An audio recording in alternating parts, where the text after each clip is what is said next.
going to step to the other side of the screen where we discuss things that affect the players. The battle is tense. It has been filled with combat, and you have taken a ton of damage. Right.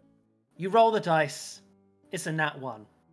And unfortunately, it's a nat 1 on your last death saving throw. You are dead. Wrecked. And that's it. That was the topic. You're dead. Sorry. No, so what we're going to discuss is what to do when your player dies. I mean, last time we talked about what do you do... When your player character dies, surely. No, keeping that in. No. Player character, yeah. When your character dies...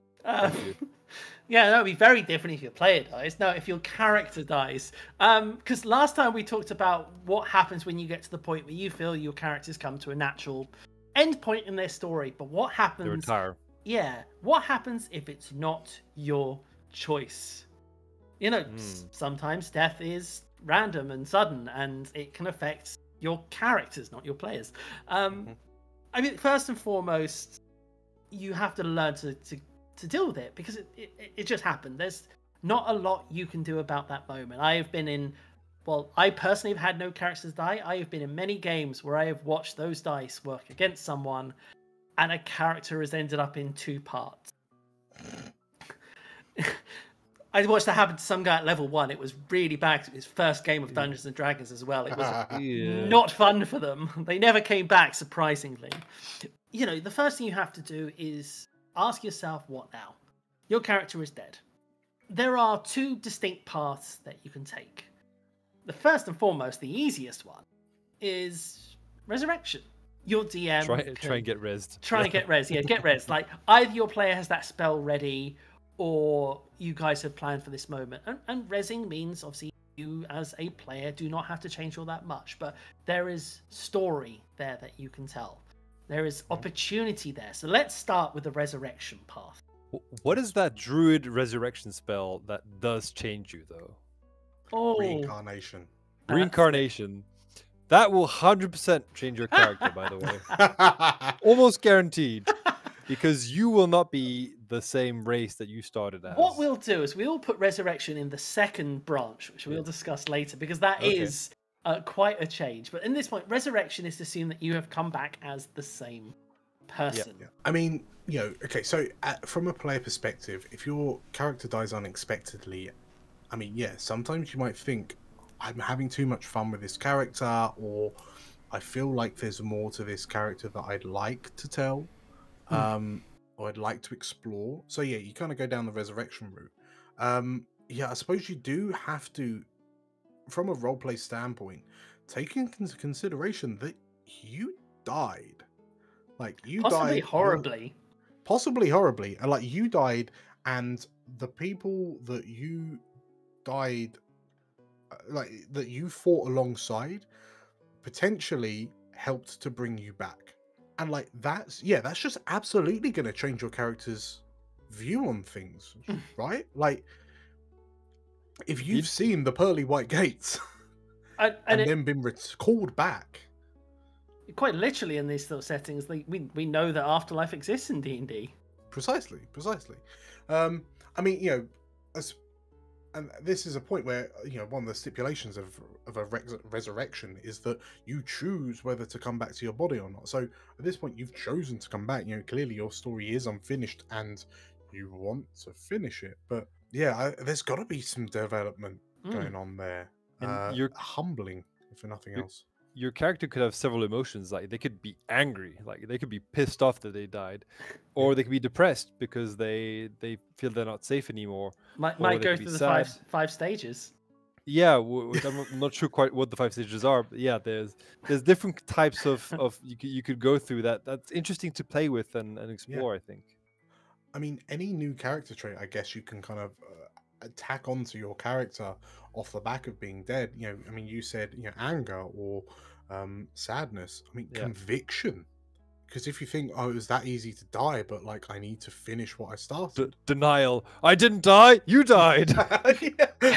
You might even be able to introduce like a new element, like maybe your character has a new fear that you as a character might introduce to the DM, like, if my character comes across this, I will be rolling fear checks, which means you're obviously deliberately shackling yourself because you've had this experience, but it adds that really interesting character, almost like PTSD for your character, because, you know, I can't imagine death is going to be easy, and coming back from that, it'd be just an idea, but it would be something that I'd be interested in discussing. If my character died from, say, acid, I'll be like, oh, next time I come across acid, I would like to roll a fear check because my character's petrified of acid for some reason. So what if you don't come back? Yes. Well, that's the other path, isn't it? Your character not returning, so you have to then design a new character. It probably means for the rest of that session you're going to be sitting out, which is always a bad thing when you're sort of, watching everyone else having fun and all you can do is, I'm dead, thanks.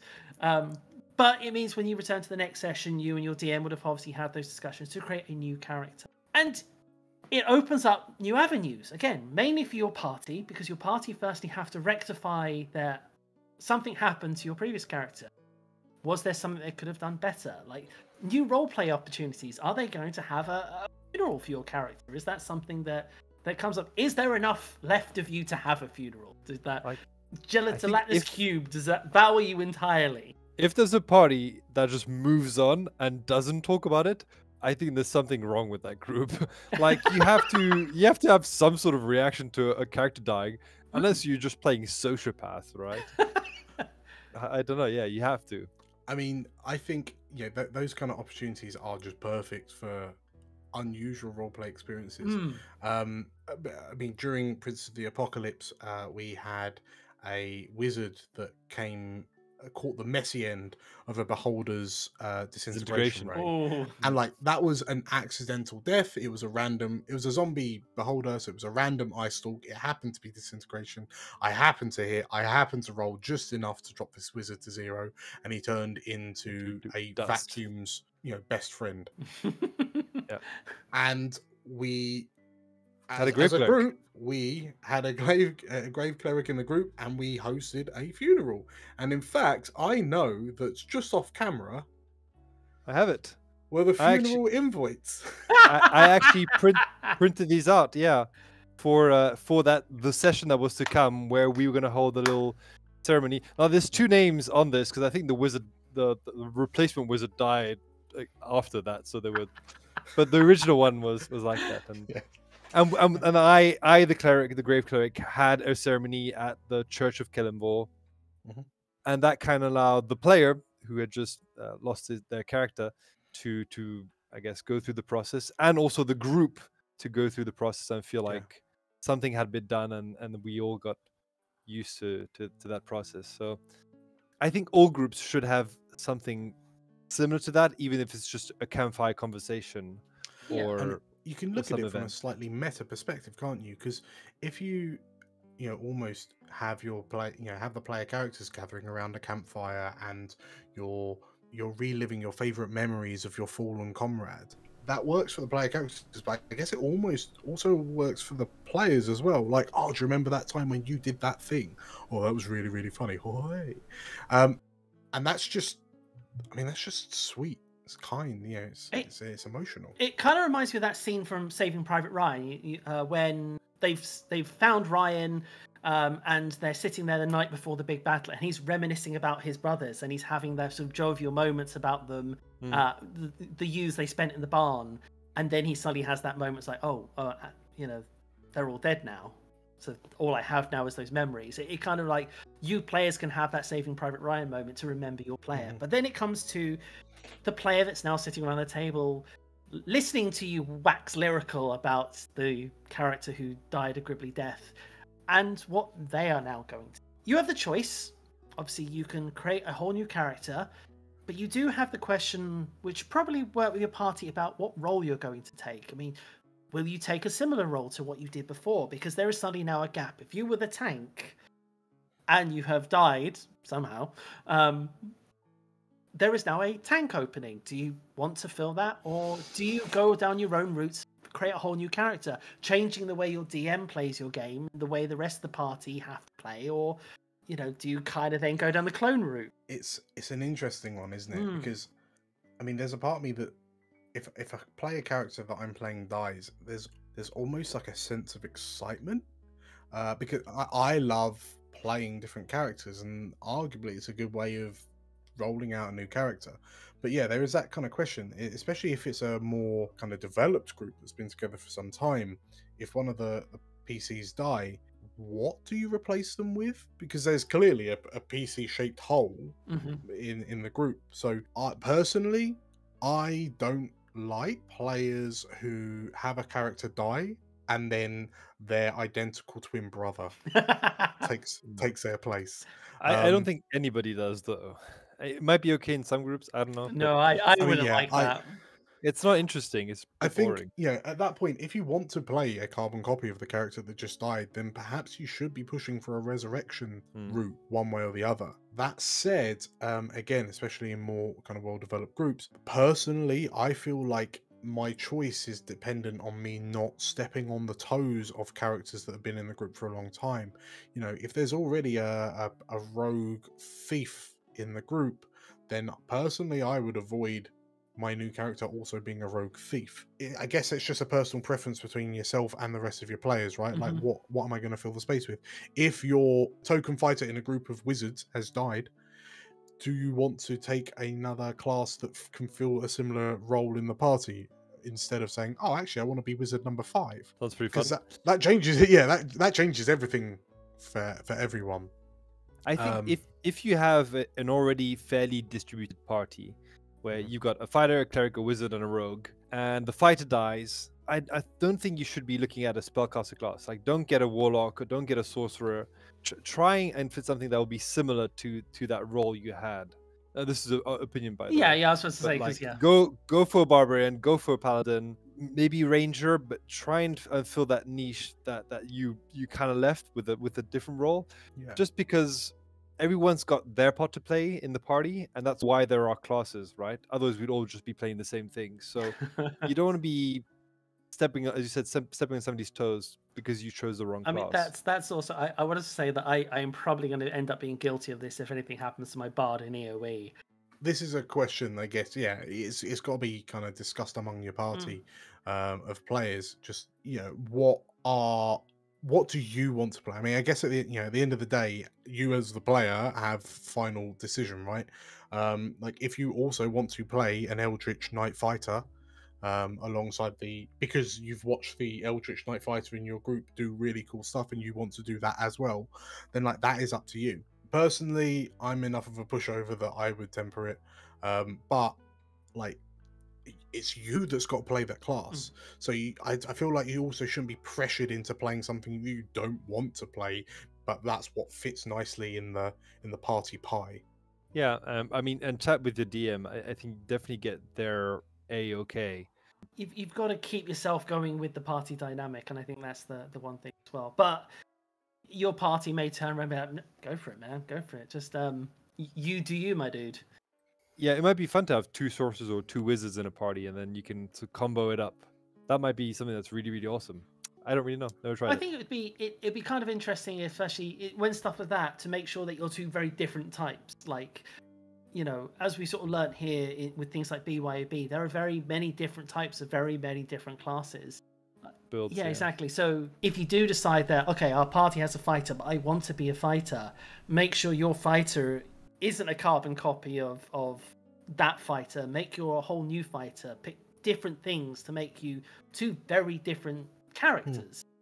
You know, and you know, but you're right. I mean, I know people who in the past who want to do carbon copies. At that point, head to the resurrection route. If you are going to head down the dead is dead route, really think about it. Try to be different. Try to branch out. I mean, I think also something to consider is, you know, once you've picked your new class, like you've designed your new character, you're happy with it, everyone's happy with it. The next set of hazards is how you introduce this stranger. That was where I was going to get to next. Yeah, to a group of stalwart allies. Yeah, that's always the difficult one. How do you do that? And, you know, I'm always a big fan of being thrown into the mix. You know, when it comes to that sort of, if you have a new character, have their paths cross, not casually, but usually something that smashes your fate together, because at least that way you start having a common goal immediately, which means your character is more likely to link in. I mean, that would be a discussion with your DM, like how do you get those. You got to think of the party dynamics Exactly as well. Like, you're going to be joining in this existing group. Like, why is this jerkface going to be joining and be accepted by this group? Like, there's got to be some sort of relationship there, I guess.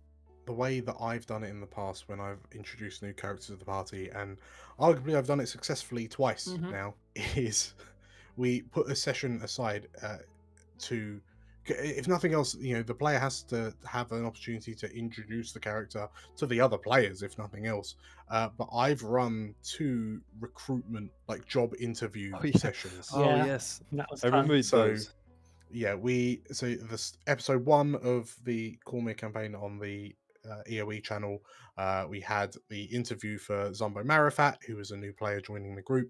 But even, again, in Prince of the Apocalypse, when we had a new character joining in, there was an interview process for that as well. So yeah, and that can be a bit light-hearted and kind of funny, but it also it gives you the opportunity to let that player kind of show themselves off in a sense. And the funny thing about the way you ran it is the other players, so the existing party was playing the other interviewees, so everybody got to participate and run their character.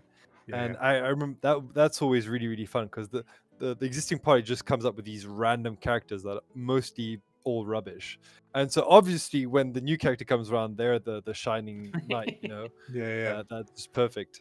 One final avenue for kind of thinking up a new character, I guess, is having a word with the DM, perhaps as an NPC that that's kind of in the pre-established in the narrative, that you could take over, turn into a player character.